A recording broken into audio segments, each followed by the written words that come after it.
Cell, the unit of life. A cell is fundamental, structural, functional unit of all living organism. The cell is basic unit of all living organism. अब देखो cell जो है वो सबसे मतलब fundamental, उसके बिना ऐसे मतलब बेसिक है, ठीक है। फिर स्ट्रक्चरल, अपने बॉडी का स्ट्रक्चर सेल के वजह से बनने वाला रहता है। फंक्शनल, वही ज़्यादातर काम करता है, अपने बॉडी में का काम पूरा उस सेल की वजह से होता है। और स्मॉलेस्ट, वो सबसे स्मॉलेस्ट यूनिट है, ठीक है, of all living organism. The cell is basic unit of life in all living organism. अब जो सारे ऑर्गेनिज्म हैं उनकी शुरुआत हो गई है सेल से, मतलब सेल एक सबसे छोटा वाला बेसिक यूनिट है, ठीक है। Study of form, structure and composition of cell is known as cytology. मतलब सेल के स्ट्रक्चर का कंपोजिशन के स्टडी को बोलते हैं cytology. All organism are composed of cell, सारे ऑर्गेनिज्म सेल से बने वाले रहते हैं। Some are composed of single cell and are called unicellular organism, example amoeba. कुछ सेल जो है वो सिंगल सेल से बनने वाले रहते हैं, एग्जाम्पल अमीबा, उनको यूनिसेल्युलर बोलते हैं, ठीक है। The other are composed of many cell and are called multicellular organism, example human. अब जो बाकी के आदमी रहते हैं, मतलब जो बाकी के ऑर्गेनिज्म रहते हैं जो बहुत सारे सेल से बने रहते हैं, उनको बोलते हैं मल्टी सेल्युलर ऑर्गेनिज्म, और एग्जाम्पल है उसका ह्यूमन, ठीक है। Unicellular organism have capacity of independent existence and performing the essential function of life. अब जो यूनिसेल्युलर ऑर्गेनिज्म है वो इंडिपेंडेंट एग्जिस्टेंस शो करते हैं, मतलब उनको किसी पे डिपेंडेंट रहने की गरज नहीं है, वो अपना काम खुद कर सकते हैं, जैसे ग्रोथ, रिप्रोडक्शन, मेटाबॉलिज्म और कॉन्शियसनेस, ठीक है। And performing the essential function of life, ये 4 फंक्शन है उसके, ठीक है। अगर मतलब anything less than a complete structure of a cell does not ensure independent living. अगर इन मतलब ये जो चारों जो ये है उसके एसेंशियल फंक्शन ऑफ लाइफ, अगर उनमें से कोई एक भी नहीं रहा तो फिर वो इंडिपेंडेंट नहीं रहता है, वो किसी पे तो डिपेंडेंट रहेगा, ठीक है। Hence cell is fundamental structural and functional unit of all living organism। इसी रीज़न की वजह से सेल जो है वो बेसिक यूनिट है, स्ट्रक्चरल यूनिट है, फंक्शनल यूनिट है और स्मॉलेस्ट यूनिट है लिविंग ऑर्गेनिज्म में का, ठीक है। फिर अब डिस्कवरीज के बारे में, Robert Hooke coined the term cell. अब जो रॉबर्ट हुक है उसने मतलब सेल ये ऐसा वर्ड दिया था, ठीक है। फिर रॉबर्ट हुक ने क्या किया, पहला सेल डिस्कवर किया, पर वो ना सेल जिंदा नहीं था, वो मरे वाला था। कॉर्क मतलब वो जो ट्री के बाहर का पार्ट रहता है ना, बार्क, उसमें का डेड सेल उन्होंने देखा था, ठीक है। He first time observe cell in piece of dead cork cell, actually it was the cell wall. He also describe in his book Micrographia, he also known as father of cytology. अब जो Robert Hooke है उन्होंने देखो पहले तो cell discover किया dead वाला सबसे फर्स्ट में 1965, फिर उन्होंने ये लिखा माइक्रोग्राफिया नेम की बुक के अंदर, और फिर हाँ जो रॉबर्ट हुक है उनको फादर ऑफ साइटोलॉजी बोलते हैं, ठीक है। क्या है, रॉबर्ट हुक 1965 में पहला सेल डिस्कवर किया, फिर माइक्रोग्राफिया बुक में लिखा गया, और फादर ऑफ साइटोलॉजी, ठीक है। ये Anton van Leeuwenhoek 1974 first saw and describe a life cell. जो एंटन वन लीवेनहॉक नाम का साइंटिस्ट है, A.V. लीवेनहॉक, उन्होंने पहली बार लाइव सेल डिस्कवर किया 1974, मतलब 105 नहीं 110 साल के बाद, ये मतलब 109 साल के बाद पहला डिस्क्राइब लाइव सेल, पहला मतलब डेड वाला सेल रहता है वो रॉबर्ट हुक ने किया था, और जो लाइव है वो A.V. लीवेनहॉक ने, ठीक। Anton van Leeuwenhoek first described many microorganisms, blood cell and spermatozoa in detail. He used term animalcule for it. अभी जो भी वो माइक्रो ऑर्गेनिज्म ब्लड सेल है वो उसको सेल नहीं बोलता था, वो उसको एनिमलक्यूल बोलता है, ठीक है। मतलब वो बेसिक यूनिट ऑफ एनिमल है ना, इसलिए, ठीक है।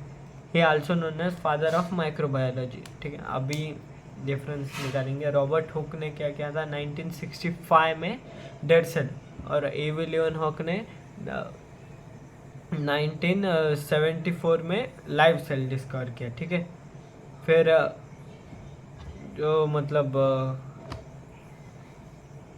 रॉबर्ट हुक ने टर्म दिया था कॉइन, और A.V. लीवेनहॉक ने दिया था एनिमलक्यूल, ठीक है। फिर Robert Hooke father of cytology, और इवी लियोनॉर्ग father of microbiology. Robert Brown later discovered the nucleus. अब जो रॉबर्ट ब्राउन है उसने न्यूक्लियस डिस्कवर किया। फिर कुछ नहीं, ठीक है। फिर cell theory. In 1838 Matthias Schleiden, a German botanist, examined a large number of plants. He observed that all plants are composed of different kind of cell which form the tissue of plant. अब जो 1898 में Matheus स्लाइडन नाम का scientist है, वो एक ना German botanist है। बॉटनिस्ट मतलब जो प्लांट के ऊपर स्टडी करता। तो फिर उसने बताया 1938 में कि जितने भी प्लांट बने मतलब प्लांट है वो पहले एक सेल के मतलब ऐसा मतलब क्या अलग अलग टाइप के सेल से टिश्यू बनते हैं और टिश्यू से पूरा प्लांट बना है। तो फिर उसने ये बताया कि सेल डिफरेंट टाइप के सेल से एक टिश्यू बनता है, टिश्यू से प्लांट बनता है, ठीक है। फिर Theodor Schwann 1839, a British zoologist, studied different type of animal cell. He reported that cell had a thin outer layer which is today known as plasma membrane. अब जो थियोडर श्वान है वो 1839 में, ठीक है, उसने बताया कि वो एक मतलब ब्रिटिश जूलॉजिस्ट था। वो जूलॉजिस्ट मतलब जो एनिमल के ऊपर स्टडी कर रहा है। वो उसने बताया कि सेल के ऊपर एक थिन आउटर लेयर है जिसको अभी प्लाज्मा मेम्ब्रेन बोलते हैं, ठीक है। फिर उसने ये भी बताया कि जो सेल वॉल है वो प्लांट के सेल का यूनिक प्रॉपर्टी है, मतलब सिर्फ प्लांट के सेल में ही सेल वॉल मिलता है, ठीक है। देखो 1838 में मैथियस स्लाइडन, 1839 में थियोडर श्वान। उसने मैथियस स्लाइडन ने एक जर्मन बॉटनिस्ट था, ये ब्रिटिश जूलॉजिस्ट था। थियोडर श्वान ब्रिटिश जूलॉजिस्ट, और वो मैथियस स्लाइडन है वो मतलब plant made up of different kind of cell which form the tissue ऐसा बोला। और इसने बताया कि एनिमल सेल के ऊपर एक लेयर रहती है, थिन लेयर, जिसको अभी प्लाज्मा मेम्ब्रेन बोलते हैं, ठीक है। अभी इन दोनों ने मिलकर क्या किया, एक सेल थ्योरी बनाई। Schleiden and Schwann together formulated the cell theory. This theory however did not explain the formation of new cell. अब जो स्लाइडन और श्वान है उन्होंने एक सेल थ्योरी बनाई। तो फिर उस सेल थ्योरी में उन्होंने बताया कि जितने भी लिविंग ऑर्गेनिज्म है वो सेल से बने या फिर सेल के प्रोडक्ट से बने, पर वो ये नहीं बता पाए कि सेल कैसे बना है, ठीक है। फिर रुडोल्फ वर्चाउ 1855 में first explain that cell divide and new cell are form from pre existing cell ओमनिस सेल्यूला ए सेल्यूला, it is also called cell lineage theory. जो रुडोल्फ वर्चाउ है उसने क्या किया बताया, मतलब कह रहे जो पहले की स्लाइडन और श्वान वाली सेल थ्योरी थी उसमें वो बता नहीं पाए कि सेल कैसे फॉर्म होता है। रुडोल्फ वर्चाउ ने 1855 में बताया कि सेल जो फॉर्म है वो पहले के सेल से बने वाले, ठीक है। और उसी को ओमनिस सेल्यूला ए सेल्यूला बोलते हैं या फिर सेल लिनिएज थ्योरी, ठीक है। Rudolf Virchow modified the hypothesis of Schleiden and Schwann to give a final shape to cell theory. Cell theory today is all organism are composed of cell and product of cell. जितने भी organism है वो पहले तो cell से बने रहते या फिर सेल के प्रोडक्ट से। और दूसरा है all cell arise from pre existing cell, मतलब जितने भी सेल बने रहते वो पहले के सेल से बने वाले। Other statement for final modern cell theory, ठीक है। It is also known as cell doctrine और सेल प्रिंसिपल। सेल थ्योरी को सेल डॉक्टरिन या फिर सेल प्रिंसिपल बोलते हैं। Cell is structural functional unit of life. Cell जो है स्ट्रक्चरल फंक्शनल फंडामेंटल और स्मॉलेस्ट यूनिट ऑफ लाइफ है, ठीक है। Total activities of cell responsible for activity of metabolism activity of organism. देखो जो एक्टिविटीज़ मतलब सेल के अंदर होगी वही ऑर्गेनिज्म में शो करेगी। देखो अगर सेल के अंदर मेटाबॉलिज्म बराबर नहीं हो रहा तो आदमी का मतलब दिखता है कि वो मेटाबॉलिज्म नहीं हो रहा है, उसको प्रॉब्लम हो रही है। Cell show transformation of energy. जो सेल है वो एनर्जी का मतलब ट्रांसफॉर्मेशन करती है। देखो जैसे ग्लूकोज है, ग्लूकोज को एटीपी में कन्वर्ट करना, ये वाला काम, ठीक है। Cell contain nucleic acid, cytoplasm and organelle. Cell के अंदर न्यूक्लिक एसिड रहता है, साइटोप्लाज्म सेमी फ्लूइड, ऑर्गेनेल मतलब जो मेम्ब्रेन कवर्ड रहते हैं, जैसे जो ऐसे काम आते हैं, जैसे गोल्गी बॉडीज हो गया, फिर माइटोकॉन्ड्रिया हो गया, राइबोसोम हो गया, एक्सेट्रा, वो आगे पढ़ेंगे। Growth of organism due to increase in size and number of cell, ठीक है। तो जो ऑर्गेनिज्म की ग्रोथ होती है वो सेल के मतलब साइज या फिर नंबर से बढ़ने से होती है। मतलब इंक्रीज इन साइज और increase in number of cell, ठीक। फिर objection over cell theory, bacteria and cyanobacteria do not have nucleus and other membrane bound organelle. अब जो बैक्टीरिया और साइनोबैक्टीरिया उनके पास न्यूक्लियस नहीं है और मेम्ब्रेन बाउंड ऑर्गेनेल नहीं है, ये मतलब ये ऑब्जेक्शन है सेल थ्योरी पे, ठीक है। इसका आगे है RBC and sieve tube cell live without nucleus, मतलब जो आरबीसी और सीयू ट्यूब है, सीयू ट्यूब मतलब उसके अंदर रहता है क्या, जाइलम के अंदर रहता है प्लांट में जो वाटर ट्रांसफर करता है, उसके अंदर न्यूक्लियस प्रेजेंट नहीं रहता है, ठीक है। Protozoans and many thallophytes have uninucleated differentiated body that is cannot divide into cell। अब जो मतलब प्रोटोजोन और थैलोफाइट है उनकी यूनिन्यूक्लिएट डिफरेंशिएटेड बॉडी है, तो फिर वो एक्स्ट्रा मतलब और आगे जाके सेल में डिवाइड नहीं हो सकते, ठीक है। An overview of cell, the onion cell which is a typical plant cell has a distinct cell wall as it outer boundary and just within it is a cell membrane. जो onion cell है तो फिर वहाँ पे क्या रहता है, सबसे बाहर में सेल वॉल, क्योंकि सेल वॉल एक प्लांट का यूनिक फीचर है प्लांट के सेल का, तो फिर वो जो सेल वॉल है उसके आगे कुछ नहीं है, मतलब वो एक बाउंड्री है सेल वॉल, ठीक है। अभी जब ह्यूमन चीक सेल मतलब ह्यूमन के गाल का सेल देखा तो फिर जो आउटर मेम्ब्रेन है ना वो डीलिमिटिंग स्ट्रक्चर, मतलब जो आउटर मेम्ब्रेन यानी कि प्लाज्मा मेम्ब्रेन, ठीक है। जो इसने बोला था, श्वान ने बोला था कि आउटर लेयर रहती है एनिमल सेल के ऊपर जो कि प्लाज्मा मेम्ब्रेन है, तो फिर वो बाउंड्री रहती है प्लांट एनिमल सेल में, प्लांट सेल में बाउंड्री रहती है सेल वॉल, एनिमल सेल में रहती है प्लाज्मा मेम्ब्रेन।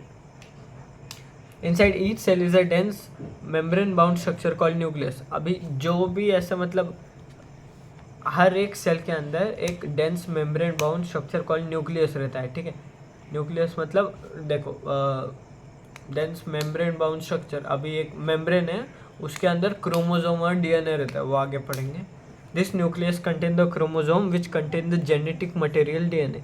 अब जो न्यूक्लियस है उसके अंदर क्रोमोजोम रहते हैं और क्रोमोजोम के अंदर जेनेटिक मटेरियल डीएनए रहता है।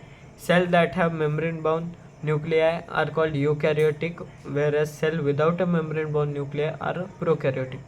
जो सेल के पास जो न्यूक्लियस है उसके ऊपर मेम्ब्रेन रहती है वो रहते हैं यूकैरियोटिक, और जो सेल के ऊपर मेम्ब्रेन नहीं रहती है, मतलब जो सेल के न्यूक्लियस के ऊपर मेम्ब्रेन नहीं रहती है वो रहता है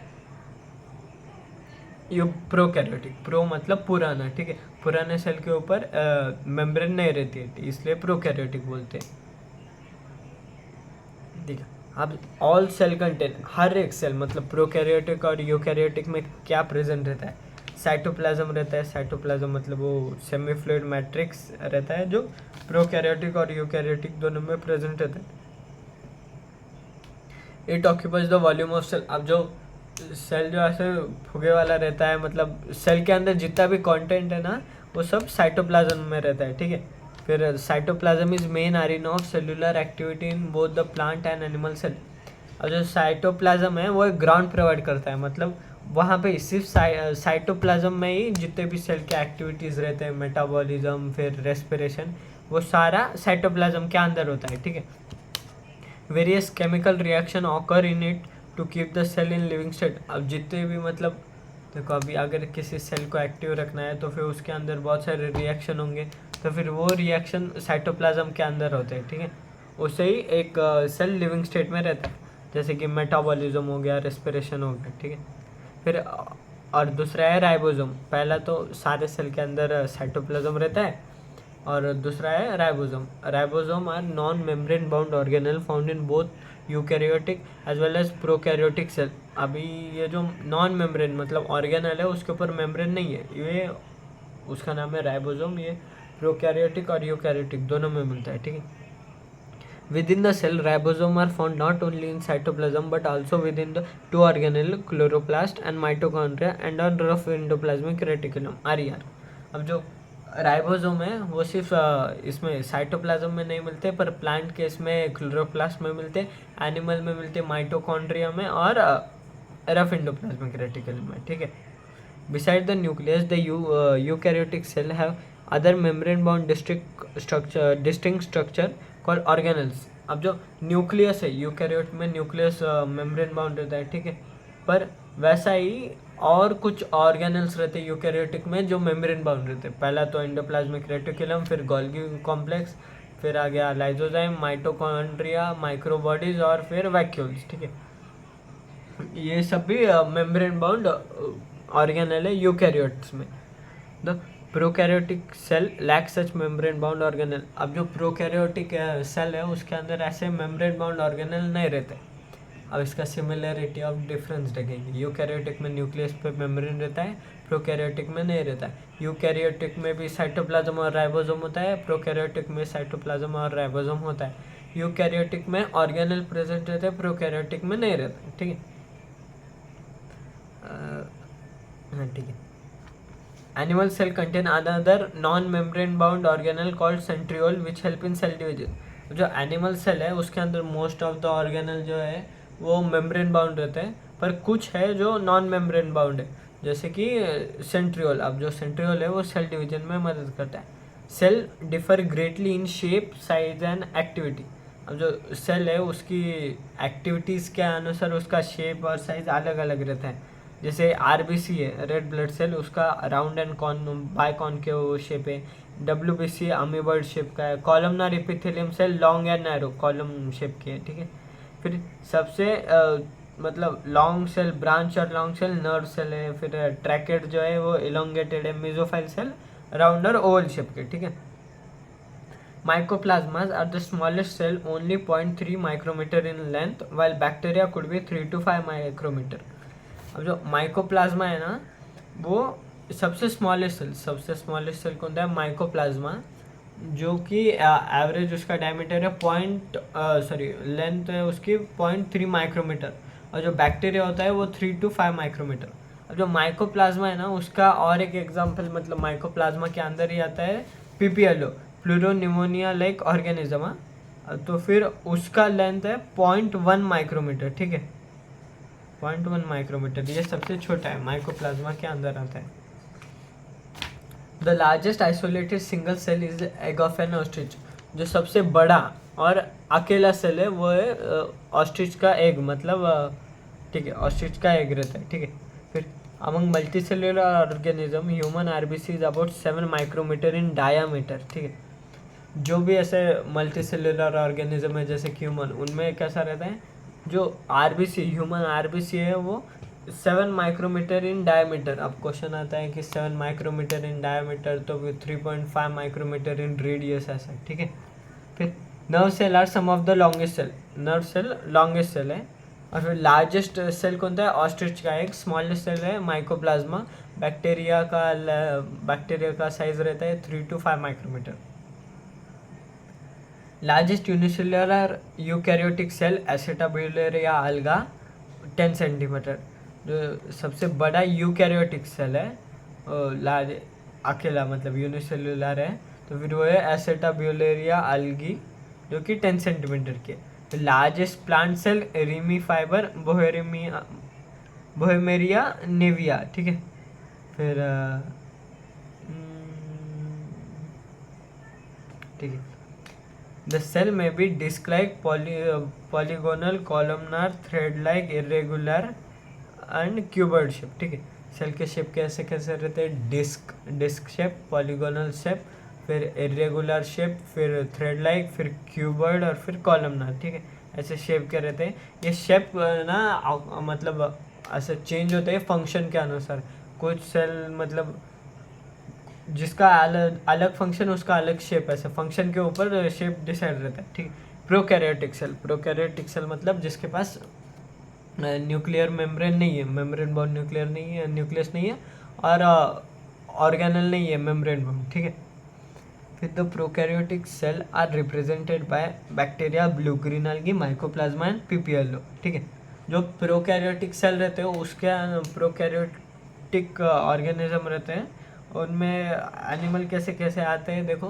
बैक्टीरिया आता है, फिर ब्लू ग्रीन एल्गी आता है, फिर माइकोप्लाज्मा आता है, और फिर पीपीएलओ आता है। ठीक है, प्लूरोनिमोनिया लाइक ऑर्गेनिज्म, पीपीएलओ मतलब। They are generally smaller and multiply more rapidly than the eukaryotic cell. अब जो प्रोकैरियोटिक सेल है वो यूकैरियोटिक सेल से बहुत छोटे रहते हैं। अभी छोटा है तो रिप्रोड्यूस बहुत जल्दी हो जाता है, ठीक है। They may vary greatly in shape and size. अब प्रोकैरियोटिक सेल के भी अलग अलग शेप और साइज रहते हैं। देखो 4 basic shape of bacteria. Bacteria के बहुत सारे शेप है पर 4 बेसिक है। कॉक्सस, फिर बैसिलस, फिर आता है विब्रियल और फिर स्पाइरल, ठीक है। तो फिर बैसिलस मतलब एक रॉड लाइक स्ट्रक्चर रहता है, कॉकक्स मतलब स्पेरिकल रहता है, विब्रियल में ऐसे कॉमा शेप रहता है और फिर स्पाइरल में स्पाइरल शेप का रहता है, स्प्रिंग शेप का, ठीक है। Organization of prokaryotic cell is fundamentally similar even though they show a wide variety of shape and function. अभी इसका मीनिंग है कि देखो अभी जितने भी प्रोकैरियोटिक सेल है उसके अंदर इतने सारे मतलब वेरिएशन है, बदलाव आते हैं, पर उनका फंडामेंटल स्ट्रक्चर सिमिलर ही है, ठीक है। फिर all prokaryote have a cell wall surrounding the cell membrane except in mycoplasma. अब ये मतलब जितने भी प्रोकैरियोट हैं उनके ऊपर सेल वॉल रहता है, पर सिर्फ एक को छोड़ के, जो कि है माइकोप्लाज्मा। इसका क्वेश्चन आता है कि all prokaryotic cell have cell wall except dash, तो फिर आंसर आएगा mycoplasma. The fluid matrix filling the cell is cytoplasm. Cytoplasm दोनों में कॉमन है, यूकैरियोट और प्रोकैरियोट में। तो फिर जो सेल को फिल करता है प्रोकैरियोटिक में वो है cytoplasm. There is no well defined nucleus. अब जो डिफाइंड न्यूक्लियस नहीं है मतलब उसके ऊपर सेल मेम्ब्रेन नहीं है, ठीक है। फिर the genetic material is basically neck not develop by cellular nuclear membrane. और जो जेनेटिक मटेरियल इज बेसिकली नेक मतलब जो जेनेटिक मटेरियल वो हिस्टोन प्रोटीन से एसोसिएटेड नहीं है, ठीक है। डीएनए जो है वो हिस्टोन प्रोटीन से एसोसिएटेड नहीं है और उसके ऊपर न्यूक्लियर मेम्ब्रेन नहीं है, ठीक है। In addition to genomic DNA many bacteria are small circular DNA outside the genomic DNA. This smaller DNA are called plasmid. अब जो DNA मतलब एक जेनोमिक डीएनए मतलब ऐसे न्यूक्लियस के अंदर रहने वाला, पर इसमें न्यूक्लियस नहीं है, तो फिर ऐसे ही फ्लोट होने वाला साइटोप्लाज्म में न्यूक्लिया है। फिर और एक छोटा सा रिंग लाइक रहता है, स्मॉल सेल्फ रेप्लिकेटिंग सर्कुलर रहता है, जो कि है प्लाज्मिड। अब प्लाज्मिड क्या करता है, सेल को स्पेशल प्रॉपर्टीज देता है। देखो प्लाज्मिड का मतलब 3 टाइप्स हैं। पहले तो एफ प्लाज्मिड, आर प्लाज्मिड और कॉल प्लाज्मिड है। तो फिर एफ प्लाज्मिड जो है वो फर्टिलिटी फैक्टर है, मतलब उससे रिप्रोडक्शन होता है। अगर एफ प्लाज्मिड किसी बैक्टीरिया में है तो जल्दी से वो ज़्यादा रिप्रोड्यूस कर पाएगा। आर प्लाज्मिड मतलब ऐसे रेजिस्टेंस प्लाज्मिड मतलब वो ऐसे प्रोटेक्ट कर पाएगा सेल को ज़्यादा। फिर कॉल प्लाज्मिड मतलब कॉल्सिनोजेनिक फैक्टर। कॉल प्लाज्मिड मतलब वो क्या करता है, एक टॉक्सिन बनाता है जो कि अपने ही आसपास के बैक्टीरिया को मार देता है, ठीक है। ठीक है, प्लाज्मिड का हो गया। The plasmid DNA give certain unique phenotypic character. Phenotypic character मतलब विच कैन बी एक्सप्रेस्ड, ठीक है। ऐसे अपन को मतलब समझता है, देखो अभी आवाज़ जो है वो एक फिनोटाइपिक कैरेक्टर है। वो अपने को दिखता नहीं है कि आवाज़ है, पर अपन उसको एक्सप्रेस कर रहे हैं ना, मतलब सबका अलग अलग है, तो फिर वो एक फिनोटाइपिक कैरेक्टर है। तो फिर प्लाज्मिड क्या करता है, बैक्टीरिया को एक अलग फिनोटाइपिक कैरेक्टर देता है, सुपर पावर देता है। One such character is resistance to antibiotics, वो आर प्लाज्मिड का है। The plasmid DNA is used to control bacterial transformation with foreign DNA. अब ये जो है ना, control bacterial transformation with foreign DNA. The plasmid DNA is used to control bacterial transformation with foreign DNA. अब bacterial transformation क्या है, transformation मतलब एक चीज़ है उससे पूरा अलग कुछ तो बन गया, ठीक है। जैसे जो ट्रांसफॉर्मर मूवी रहते हैं उसमें कैसे एक कार बड़ा सा रोबोट बन जाता है, ठीक है, वो ट्रांसफॉर्म हो जाता है। तो फिर प्लाज्मिड क्या करता है, समझो अगर 2 सेल है, एक के पास प्लाज्मिड है, एक के पास नहीं है, तो फिर प्लाज्मिड क्या है वो मतलब डबल स्ट्रैंड रहता है ना, तो फिर वो क्या करता है, प्लाज्मिड का एक स्ट्रैंड दे देता है एक ऐसे सेल को जिसके पास प्लाज्मिड नहीं है। तो फिर प्लाज्मिड उस सेल में जाके डेवलप हो जाएगा। तो फिर वो क्या करता है, बैक्टीरिया को ट्रांसफॉर्म कर देता है, मतलब जिसके पास पहले कुछ प्रॉपर्टी नहीं थी उसके पास भी प्रॉपर्टी आ गई, ठीक है। Nuclear membrane is not found in prokaryote, nucleus के ऊपर मेम्ब्रेन नहीं मिलती प्रोकैरियोटिक में। All organelle except ribosome found in eukaryote are absent in prokaryote. हाँ, जितने भी ऑर्गेनल रहते हैं, मतलब ऑर्गेनलीज रहते हैं यूकैरियोट में, वो प्रोकैरियोटिक में नहीं मिलते एक्सेप्ट राइबोसोम, राइबोसोम दोनों में मिलते हैं, ठीक है। Prokaryote have some unique structure called mesosome. अब जो मेसोसोम स्ट्रक्चर है प्रोकैरियोट का, वो यूनिक स्ट्रक्चर है। वो क्या रहता है, mesosome is specialised differentiated form of plasma membrane, cell membrane यानी कि प्लाज्मा मेम्ब्रेन, ठीक है। It is characteristic of prokaryote. अब प्रोकैरियोट में क्या होता है, पहले लेयर रहते ग्लाइकोकैलिक्स, फिर सेल वॉल, फिर प्लाज्मा मेम्ब्रेन। अब वहाँ पे प्लाज्मा मेम्ब्रेन में जब मॉडिफिकेशन होता है तो प्लाज्मा मेम्ब्रेन अंदर के साइड को ग्रो होती है मेसोसोम के स्ट्रक्चर में। तो फिर मेसोसोम का काम क्या है, वो एंजाइम सिक्रेट करता है, एनर्जी बनाता है, मतलब वो माइटोकॉन्ड्रिया के एनालॉगस है, मतलब माइटोकॉन्ड्रिया और मेसोसोम सेम फंक्शन प्रोवाइड करते हैं, एनर्जी देता है।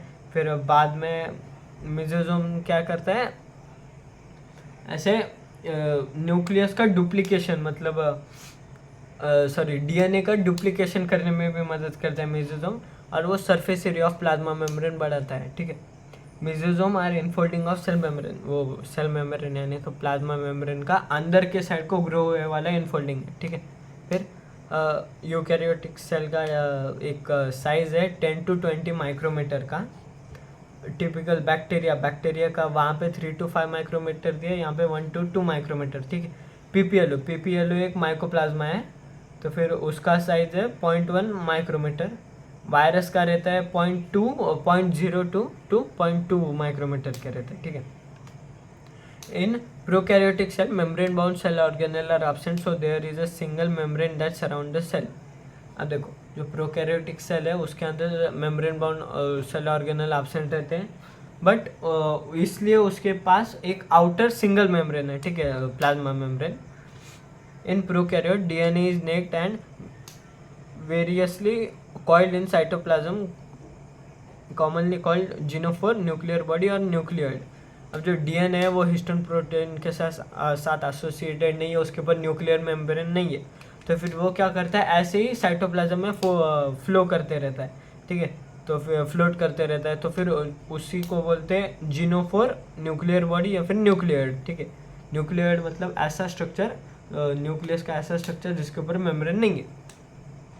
Nucleoid contain a single pro chromosome haploid, histone are absent but polyamine are present, ठीक है। फिर plasmid are self replicating extra chromosomal double strand circular naked DNA, ठीक है। अब देखो प्लाज्मिड जो है वो सर्कुलर है, फिर एक्स्ट्रा क्रोमोजोमल डीएनए, मतलब एक पहले तो एक सेल में डीएनए रहता है और एक्स्ट्रा आ रहा है, मतलब एक्स्ट्रा क्रोमोजोमल डीएनए। फिर प्लाज्मिड डबल स्टैंड है, ऐसे गोल गोल डीएनए के जैसा दिखता है और वो सेल्फ रेप्लिकेट कर सकता है, ठीक है। फिर एग्जांपल है प्लाज्मिड के, एफ प्लाज्मिड फर्टिलिटी फैक्टर जो रिप्रोडक्शन में मदद करता है, आर प्लाज्मिड और रेजिस्टेंस फैक्टर जो कि प्रोटेक्शन के लिए मदद करता है, और कोल प्लाज्मिड जो कि टॉक्सिन बनाता है वो अपने जैसे ही बैक्टीरिया को मारने के लिए, ठीक है। Plasmid are used in genetic engineering and biotechnology. Plasmid जो है अभी के समय पे जेनेटिक इंजीनियरिंग और बायोटेक्नोलॉजी में यूज करते हैं, ठीक। फिर हाँ, cell envelope and its modification. अब सेल एनवेलप मतलब पूरा सेल का आउटर, ठीक है, मेम्ब्रेन पूरा। तो फिर सेल एनवेलप में रहता है, पहला सबसे आउटर रहता है ग्लाइकोकैलिक्स, फिर आता है सेल वॉल, फिर आता है प्लाज्मा मेम्ब्रेन, ठीक है। जो ग्लाइकोकैलिक्स है वो सबसे आउटर लेयर है, और उसके ऊपर कभी कभी सेल एनवेलप प्रेजेंट रहती है, कभी कभी एब्सेंट रहती है, ठीक है, ठीक है। The cell envelope consists of a tightly bound 3-layer structure that is the outer glycocalyx, middle cell wall and the inner plasma membrane. अभी जो ठीक है, मतलब सबसे बाहर रहता है ग्लाइकोकैलिक्स, मिडल रहता है सेल वॉल और लास्ट में रहता है सबसे पास में प्लाज्मा मेम्ब्रेन, ठीक है। फिर ग्राम पॉजिटिव और ग्राम नेगेटिव बैक्टीरिया। अब ये नाम कैसा है, देखो एक साइंटिस्ट था क्रिश्चियन ग्राम, तो फिर उन्होंने क्या किया, ऐसे कलर रहता है वो बैक्टीरिया पे डाला और फिर बाद में उसको अल्कोहल से धोआ। अगर वो बैक्टीरिया कलर का मतलब दाग अगर उनमें रहता है तो फिर वो रहता है ग्राम पॉजिटिव, और अगर उनमें कलर का दाग नहीं रहता है तो वो रहता है ग्राम नेगेटिव बैक्टीरिया। ठीक है, अब ग्राम पॉजिटिव और ग्राम नेगेटिव में फ़र्क कैसा है, देखो ग्राम पॉजिटिव मतलब वो रिमेन कलर्ड, मतलब उनके ऊपर स्टेन रहता है, ग्राम नेगेटिव पे स्टेन नहीं रहता है। ग्राम पॉजिटिव एक सिंगल लेयर है, ठीक है, ग्राम पॉजिटिव में अकेली एक लेयर है, और ग्राम नेगेटिव में दो लेयर है। पहले तो एक पेप्टाइडोग्लाइकन की और उसके ऊपर लिपोपॉलीसेक्राइड, लिपिड और पॉलीसेक्राइड की, ठीक है। और ग्राम पॉजिटिव पे एक सिंगल लेयर है जो कि है पेप्टाइडोग्लाइकन। अब एक सिंगल लेयर है तो फिर उसके ऊपर डबल लेयर नहीं है, तो फिर एक्स्ट्रा प्रोटेक्शन के वो क्या करता है, वो पेप्टाइडोग्लाइकन को ही बड़ा कर देता है, ठीक है। Thick peptidoglycan layer with embedded teichoic acid, ठीक है। अब जो टेकोइक एसिड है ना वो सपोर्ट करता है, देखो अगर पेप्टाइडोग्लाइकन बड़ा हो गया, मतलब ऐसा थिक हो गया, तो फिर वो ऐसे गिर सकता है, मतलब हिल सकता है। तो फिर उसके लिए जैसे दीवार में पिलर लगाते हैं वैसे ही वो टेकोइक एसिड काम करता है पिलर के जैसे। और ग्राम नेगेटिव में तो थिक पेप्टाइडोग्लाइकन नहीं है तो फिर उसमें एब्सेंट रहता है, ठीक। अब जो ग्राम पॉजिटिव है उसमें सिर्फ अकेली लेयर है, तो फिर एंटीबायोटिक्स कलर वो पेनेट्रेट करके बैक्टीरिया के अंदर जा सकते हैं, ठीक है, इसलिए वो मोर सेंसिटिव है, मतलब ऐसे वीक है। और जो ग्राम नेगेटिव है वो लेस सेंसिटिव है और स्ट्रॉन्ग है, मतलब उसके अंदर कैसे डबल लेयर है तो फिर एंटीबायोटिक अंदर नहीं आ सकते। फिर कैप्सूल ग्राम पॉजिटिव में एब्सेंट रहते हैं, ठीक है, ग्राम पॉजिटिव वीक है और उसके ऊपर कैप्सूल भी एब्सेंट है। और जो ग्राम नेगेटिव है वो स्ट्रॉन्ग है, उसके ऊपर और एक एक्स्ट्रा कवर प्रोटेक्शन के लिए कैप्सूल प्रेजेंट रहता है। Each layer of envelope perform distinct function, however they act together as a single protective unit. अब जो तीनों जो लेयर है ग्लाइकोकैलिक्स, सेल वॉल और प्लाज्मा मेम्ब्रेन, वो तीनों अलग अलग काम करते हैं, पर वो तीनों मिलके क्या करते हैं, कॉमन फंक्शन प्रोटेक्शन करते हैं, ठीक है, बैक्टीरिया का। Bacteria can be classified into two group on the basis of difference in cell envelope and gram stain, ठीक है। ये अब ये देखिए gram positive, gram negative. Bacteria which take up gram stain are gram positive and the other that do not are called gram negative. जो stain पकड़ते हैं वो ग्राम पॉजिटिव, जो स्टेन नहीं पकड़ते वो gram negative. Glycocalyx differ in composition and thickness among different bacteria. It consists of only polysaccharide and sometime oligopeptide along with the polysaccharide, ठीक है। इसका कुछ ज़्यादा काम नहीं है, पर ग्लाइकोकैलिक्स क्या रहता है, कभी कभी कुछ कुछ बैक्टीरिया में ग्लाइकोकैलिक्स प्रेजेंट रहता है, वो एक्स्ट्रा प्रोटेक्शन के लिए रहता है, ठीक है। फिर ग्लाइकोकैलिक्स के मॉडिफिकेशन है। पहला तो एक स्लाइम लेयर बनाता है कुछ बैक्टीरिया में, ठीक है, और कुछ बैक्टीरिया में कैप्सूल। अब स्लाइम लेयर का क्या है, वो स्लाइम लेयर मतलब एक स्टिकी रहता है और लूजली मतलब पकड़े वाला रहता है बैक्टीरिया को। Function of slime layer addition, protection cell from loss of water, nutrient and viral attack. और जो स्लाइमी लेयर है वो क्या करता है, चिपकाता है सेल को, मतलब अगर उसको कभी किसी होस्ट पे रहना है तो फिर वो चिपकने के लिए मदद करता है स्लाइम लेयर। फिर protect cell from loss of water, वो ट्रांसपिरेशन से जैसे वाटर का लॉस होता है तो फिर वो ट्रांसपिरेशन कम कर देता है, वो ग्लाइकोकैलिक्स का मॉडिफिकेशन स्लाइम लेयर। और किसी किसी में कैप्सूल रहते हैं, ठीक है, कैप्सूल जो है थिक और टफ रहते हैं। Persistence layer around cell wall, अब जो सेल वॉल है उसके ऊपर कैप्सूल रहता है जो कि most of the time gram negative में रहता है, ठीक है, तो फिर वो एक्स्ट्रा प्रोटेक्शन के लिए काम आता है। Presence of capsule in bacteria, such bacteria called as encapsulated bacteria. अब जिन बैक्टीरिया में कैप्सूल प्रेजेंट है उन बैक्टीरिया को बोलते हैं इनकैप्सुलेटेड बैक्टीरिया, ठीक है। अब कैप्सूल का फंक्शन क्या है, एडिशन, चिपकाने के काम आता है। Protection against phagocytosis and antibiotics, अब वो क्या करता है, प्रोटेक्शन अगेंस्ट फैगोसाइटोसिस। अब जो फैगोसाइटोसिस मतलब निगल लेना, अब वो उसमें प्रोटेक्ट कैसे करता है, अगर वो कैप्सूल रहती है ना, वो अगर कोई ऑर्गेनिज्म खा लिया तो फिर वो पचती नहीं है, तो फिर वो बाहर निकल जाती है, इससे बैक्टीरिया भी सेफ रहता है, ठीक है। फिर सेल वॉल जो है मिडल का स्ट्रक्चर है, thick rigid middle layer of cell envelope in almost all bacteria. Function है सेल वॉल का, वो सेल का शेप डिटरमाइन करती है, सेल कैसा दिखेगा वो सेल वॉल पे रहता है। और अगर सेल के अंदर मतलब सेल को एक स्ट्रक्चरल सपोर्ट देती है और प्रिवेंट द बस्टिंग और कोलेप्सिंग ऑफ द बैक्टीरियम। अभी अगर सेल के अंदर बहुत सारा कंटेंट भर गया तो वो फुट जाएगा, तो फिर वो फुटना नहीं, इसलिए सेल वॉल प्रेजेंट रहती है। Cell wall is present in bacteria and cyanobacteria but absent in mycoplasma और पीपीएलओ। सेल वॉल जो है वो बैक्टीरिया और साइनोबैक्टीरिया में है, पर माइकोप्लाज्मा और पीपीएलओ में एब्सेंट है, ठीक है।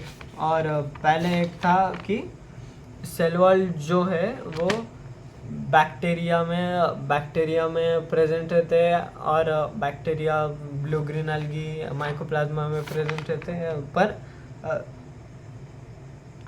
जो सेल वॉल है वो मतलब सब में प्रोकैरियोटिक में प्रेजेंट रहते हैं माइकोप्लाज्मा को छोड़ के। और जो वही लाइन है, सेल वॉल जो है वो बैक्टीरिया में मतलब क्या प्रोकैरियोट में प्रेजेंट रहती है, पर माइकोप्लाज्मा में एब्सेंट रहती है, ठीक है। Chemically composed of peptidoglycan, murein और mucopeptide forms the structural network of bacterial cell wall.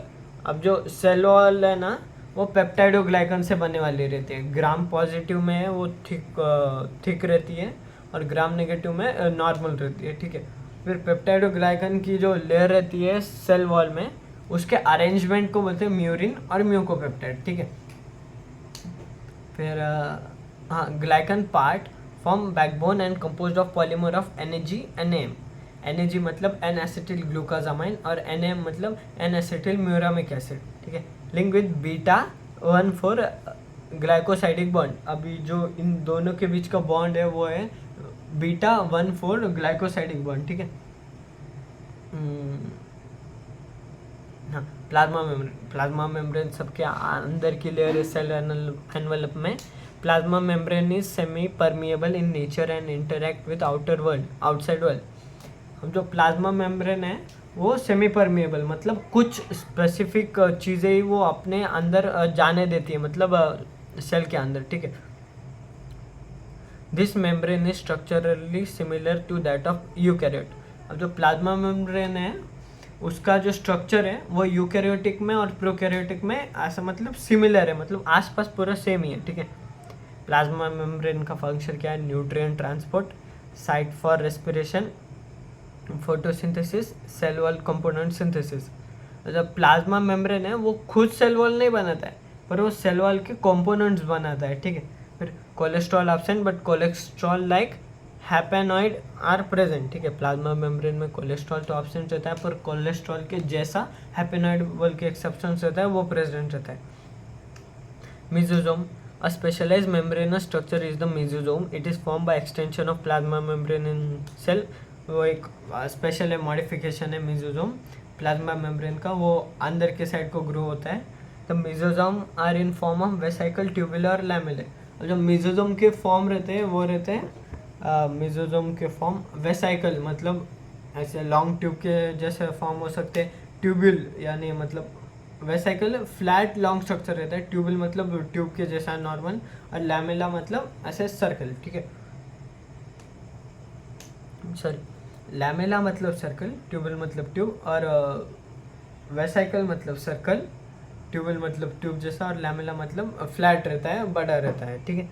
Function of mesosome, they help in cell wall formation. Mesosome cell wall formation के लिए मदद करते हैं, DNA replication and distribution to daughter cell, ठीक है। They also help in respiration secretion process to increase the surface area of plasma membrane and enzymatic condition. Mesosome में वो mitochondria के जैसे काम करता है, एनालॉगस टू माइटोकॉन्ड्रिया। उससे रेस्पिरेशन मतलब यहाँ पे ATP का ब्रेकडाउन, ठीक है, ATP का प्रोडक्शन। फिर सिक्रेशन प्रोसेस, वो मेसोसोम कुछ एंजाइम भी सिक्रेट करता है। फिर DNA रेप्लिकेशन जो है वो मेसोसोम की मदद से होता है, ठीक है। और वो surface area of plasma membrane मतलब वो कम जगह लेके ज़्यादा प्लाज्मा मेम्ब्रेन रखता है, मतलब अंदर के साइड को ऐसे फोल्ड्स हुए वाला रहता है, तो फिर कम जगह में ज़्यादा प्लाज्मा मेम्ब्रेन आ गई।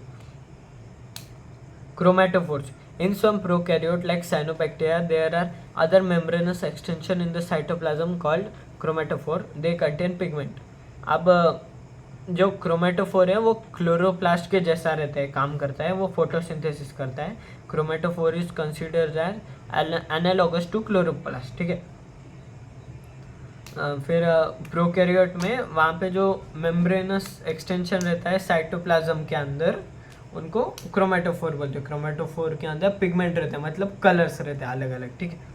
फिर respiratory enzyme in prokaryote usually lie in contact with cell membrane. जो रेस्पिरेटरी एंजाइम है, जो एंजाइम रेस्पिरेशन की मदद करता है प्रोकैरियोटिक में, वो सेल मेम्ब्रेन के अंदर रहता है, ठीक है। Chromatophore of green bacteria are called chlorosome. जो क्रोमेटोफोर है ग्रीन बैक्टीरिया के, वो रहते हैं क्लोरोजोम। ग्रीन बैक्टीरिया के मतलब अलग भी, और भी अलग कलर के बैक्टीरिया रह सकते हैं, पर ग्रीन वाले इसको क्लोरोजोम बोलती है, ठीक है। Mesosome is considered as analogous to mitochondria. Mesosome is also known as chondrioid. Mesosome has two types, central और septal mesosome और peripheral और lateral mesosome. अब जो मेसोजोम क्या करता है, डीएनए रेप्लिकेशन। जो मेसोजोम के कांटेक्ट में डीएनए है और वो डीएनए का रेप्लिकेशन करता है, उसको बोलते हैं सेंट्रल और septal.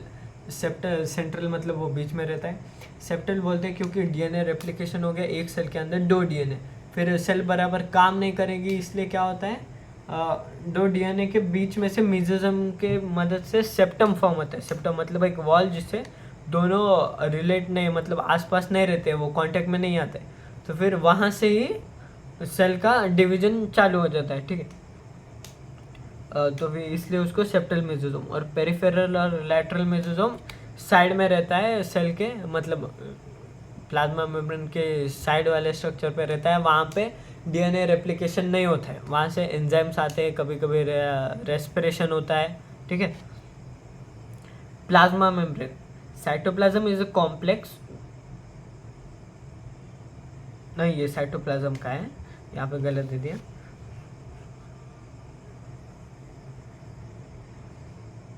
Cytoplasm is a complex colloidal fluid containing ribosomes, enzymes, tRNA, inorganic, organic. जो साइटोप्लाज्म है उसके अंदर रहता है राइबोसोम, टीआरएनए, फिर एंजाइम्स, इनऑर्गेनिक और organic material. Cytoplasm is a complex colloidal fluid. अब कॉम्प्लेक्स बोला क्योंकि उसके अंदर बहुत सारे ऑर्गेनल्स हैं। कोलाइडल फ्लूइड मतलब वो मूव नहीं करता है, ठीक है। फिर साइटोप्लाज्म में रहता है राइबोसोम, एंजाइम्स रहते हैं मेसोजोम से आए वाले, फिर टीआरएनए डीएनए से आए वाला, इनऑर्गेनिक और ऑर्गेनिक मटेरियल। फिर साइक्लोसिस, साइक्लोसिस मतलब मूवमेंट ऑफ प्रोटोप्लाज्म को बोलते हैं cyclosis. Sap vacuoles and all membrane bounded organelle are absent. उसमें प्रोटोप्लाज्म का मूवमेंट नहीं होता है।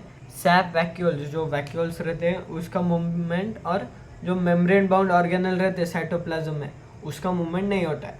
अब मेम्ब्रेन बाउंड ऑर्गेनल का मूवमेंट नहीं होता है मतलब राइबोसोम का मूवमेंट होगा, क्योंकि वो नॉन मेम्ब्रेनस है, नॉन मेम्ब्रेन बाउंड ऑर्गेनल है, ठीक है। फिर फ्लैजेला का बाद में, पिलाई का बाद में,